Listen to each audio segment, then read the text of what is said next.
আসসালামু আলাইকুম। আশা করি নিশ্চয়ই আপনারা ভালো আছেন। আজকে আমি দেখাইতেছি একটা হলদি। এটা দেশীয় মশলা, চিনেন এমন কোনো বাংলাদেশের কোনো মানুষ নাই। এটা রং ফর্সা করতে হলুদটা ব্যবহার হয়। আজকে আমি দেখাবো যে কৃমি রোগ কীভাবে নিয়ন্ত্রণ হয়। এই হলদিটার চা 10 থেকে 30 ফুটা, বয়স্ক হলে 30 ফুটা, শিশু বাচ্চা হলে 10 ফুটা, ওইটা একটু লবণ, 1 চিমটি লবণ, 30 ফুটা রস বয়স্ক মানুষের লেগা। প্রতিদিন খালি পেটে 1 সপ্তাহ খাইলে যত যাদের কৃমি আছে সবটি বিনষ্ট হয়। কৃমির ওষুধ প্রাকৃতিক, এটা কোনো সাইড এফেক্ট হবে না।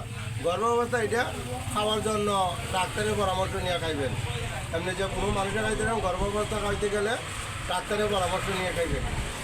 ধন্যবাদ। আমার ভিডিওটি ভালো লাগলে শেয়ার করবেন, স্ক্যাপ করে আমার 10 জনের দেখার সুযোগ করে দিবেন।